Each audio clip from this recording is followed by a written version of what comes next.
Hi hello నమస్తే welcome to Telugu ప్రభ. నేను మీ journalist Shivajyothi. So ఈరోజు మనం తెలుగు ప్రభ న్యూస్ పేపర్లోని ముఖ్యాంశాలు చూసుకున్నట్టయితే కాంగ్రెస్ లో ఆగస్టు సంక్షోభం నెలకొంది. సో ఇక్కడ చూసుకుంటే పెద్ద ఎత్తున గాంధీ భవన్ వద్ద ఆందోళనకు వచ్చిన చిన్నారెడ్డి మద్దతుదారులు ఇక్కడ చూసుకుంటే రేవంత్ వర్సెస్ సీనియర్లు అన్నట్టుగా మారింది. సో ముదురుతున్న అంతర్గత వర్గ పోరు, అసంతృప్తుల రహస్య భేటీలు. కొండా సుస్మిత చేసిన వ్యాఖ్యలతో రాజుకున్న వివాదం, విదేశీ పర్యటన రద్దు వెనుక రాజకీయ వ్యూహాలు, రాష్ట్రంలో మారుతున్న సమీకరణాలు. ఇక్కడ చూసుకుంటే ఫిరాయింపు ఎమ్మెల్యేలపై ఉత్కంఠ. సెప్టెంబర్ 16న హైకోర్టు తుది తీర్పు ఇవ్వనుంది.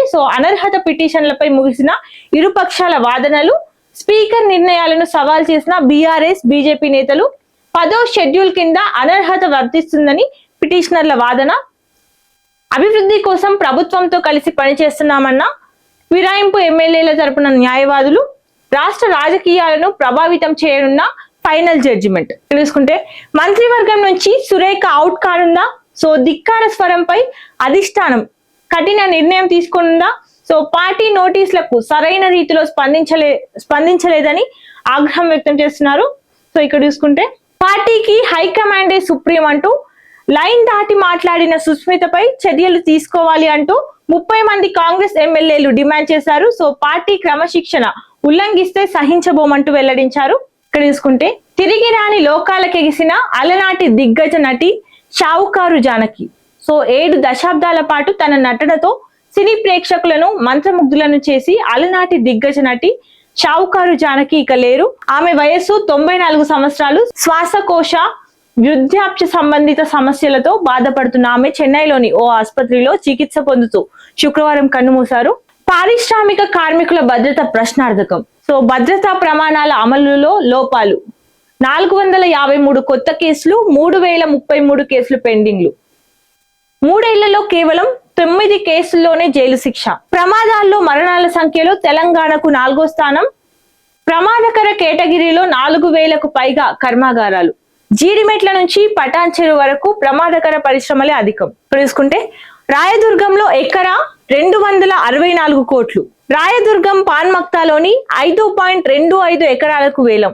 మొత్తం 1381 కోట్ల ఆదాయం. ఎంఎస్ఎన్ రియాలిటీ కంపెనీ బిడ్డింగ్ దాఖలు. 3 నెలల్లోనే భారీగా పెరిగిన ధరలు. రాయదుర్గం భూముల వేలంపై జోక్యానికి సుప్రీం నిరాకరణ. ఇక్కడ చూసుకుంటే లండన్ కు ఓకే, అమెరికాకు నో. సీఎం రేవంత్ రెడ్డి పర్యటనకు కేంద్రం అనుమతి నిరాకరించినట్టు తెలుస్తుంది. రేపు లండన్ నుంచి హైదరాబాద్ కు రానున్నారు. అధికారుల బృందం అమెరికా పర్యటనకు వెళ్లనుంది. అగ్రశ్రేణి వర్సిటీలతో ఎంఓయూలకు ఆదేశాలు. ఆక్స్ఫర్డ్, కేంబ్రిడ్జ్, ఎల్ఎస్సి, ఎల్బిఎస్ ప్రతినిధులతో సీఎం సమావేశాలు యథాతథంగా జరగనున్నాయి. తెలంగాణ రైజింగ్ ఆగదు అంటూ కూడా యువత భవిష్యత్తు రాష్ట్రాభివృద్ధి లక్ష్యం అంటూ కూడా సీఎం రేవంత్ రెడ్డి తెలిపారు. ఆక్స్ఫర్డ్ వేదికపై తెలంగాణ విజన్. ప్రపంచంలోనే పురాతన ఆక్స్ఫర్డ్ యూనివర్సిటీని సందర్శించిన సీఎం రేవంత్ రెడ్డి. పాలన, విద్య, ప్రజా విధానాలపై నిపుణులతో రేవంత్ రెడ్డి భేటీ అయ్యారు. బ్లావాట్నిక్ స్కూల్ ఆఫ్ గవర్నమెంట్ లో ప్రొఫెసర్లతో సమావేశమయ్యారు. తెలంగాణ అభివృద్ధి, విద్య, నైపుణ్యాలపై అభిప్రాయాల మార్పిడి. సీఎం విదేశీ పర్యటనపై కాంగ్రెస్ రాద్ధాంతం చేస్తుంది అంటూ కూడా బీజేపీ రాష్ట్ర అధ్యక్షులు రామచంద్రరావు తెలిపారు. ఇక్కడ చూసుకుంటే కొడుకును కాపాడబోయి తల్లి తండ్రి మృతి చెందినట్టు తెలుస్తుంది. ఈ ఘటన మహారాష్ట్రలో చోటు చేసుకుంది. కుమారుడు ఆత్మహత్యకు ప్రయత్నిస్తుండగా ఈ ప్రమాదం జరిగింది. ఇక్కడ చూసుకుంటే ఏడాదిన్నరలో భూ రీసర్వే పూర్తి. భూ సమస్యలకు శాశ్వత పరిష్కారమే లక్ష్యం. నకిలీ పట్టాదారు పాస్బుక్లకు చెక్. నిజమైన రైతుల హక్కులకు రక్షణ. ప్రతి జిల్లాలలో తొలి దశలో 70 గ్రామాల్లో సర్వే చేపడతామంటూ కూడా మంత్రి పొంగులేటి శ్రీనివాసరెడ్డి తెలిపారు. ఇక్కడ చూసుకుంటే ఇందిరమ్మ ఇళ్ల టవర్స్ అర్హుల జాబితాలో మీ పేరుందా? వెబ్సైట్ లో అందుబాటులో అర్హుల లిస్ట్. ఆగస్టు 23 వరకు అభ్యంతరాలపై ఫిర్యాదు. 27 నుంచి లాటరీ. ఇక్కడ చూసుకుంటే గల్ఫ్ దేశాల నుంచి పాకిస్తానీయుల బహిష్కరణ. స్వదేశానికి దాదాపు 20,000 మంది సౌదీ, యుఏఈ నుంచి ఎక్కువగా వచ్చినట్టు తెలుస్తుంది. భద్రతా కారణాలు, వీసా ఉల్లంఘనలు, అక్రమ ప్రవేశం తదితర కారణాలు ఉన్నట్టు తెలుస్తుంది. ఇక్కడ చూసుకుంటే H1N1 పై కేంద్రం అప్రమత్తం.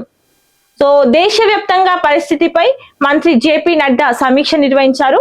నిరంతర నిఘా, పటిష్ట పర్యవేక్షణకు ఆదేశాలు జారీ చేశారు. బకాయి మిల్లర్లపై కమాండో నిఘా. రంగంలోకి 28 మంది కమాండోలు. సివిల్ సప్లైస్ ఎన్ఫోర్స్మెంట్ కు గ్రే హౌండ్స్, ఆక్టోపస్ కమాండోల బలం. రాష్ట్ర వ్యాప్తంగా ప్రత్యేక టాస్క్ ఫోర్స్ బృందాలుగా విధులు. ప్రభుత్వ ధాన్యం బకాయిల వసూలే ప్రధాన లక్ష్యంగా పెట్టుకున్నట్టు తెలుస్తుంది. ఉల్లంఘనలకు పాల్పడితే క్రిమినల్ కేసులు పెడతామంటూ కూడా కొత్తగా విధుల్లో చేరిన కమాండోలకు కమిషనర్ స్టీఫెన్ రవీంద్ర దిశానిర్దేశం చేశారు. ఇక్కడ చూసుకుంటే చక్కెరపై కృత్రిమ కొరత, అందుకే ధరలు పెరిగాయి. ఇథనాల్ తయారీకి పంటను మళ్లించడం కారణం కాదు. కిలో షుగర్ ధర 56 రూపాయలకు పెరగడంపై కేంద్రం ఆగ్రహం వ్యక్తం చేసింది. రిపీట్. ఇక్కడ రన్నింగ్ కామెంట్ చూసుకుంటే కొండా సురేఖ కూతురి మాటలు, బీటలు వారుతున్న మంత్రి పదవి కోటలు. తాజాగా కాంగ్రెస్ లో ఇదే కథ చర్చ కానుందా, ఇది ఇంకా రచ్చరచ్చ. ఇవండి ఈరోజు తెలుగు ప్రభ న్యూస్ పేపర్ లోని ముఖ్యాంశాలు. మరిన్ని అప్డేట్స్ కోసం చూస్తూనే ఉండండి తెలుగు ప్రభ.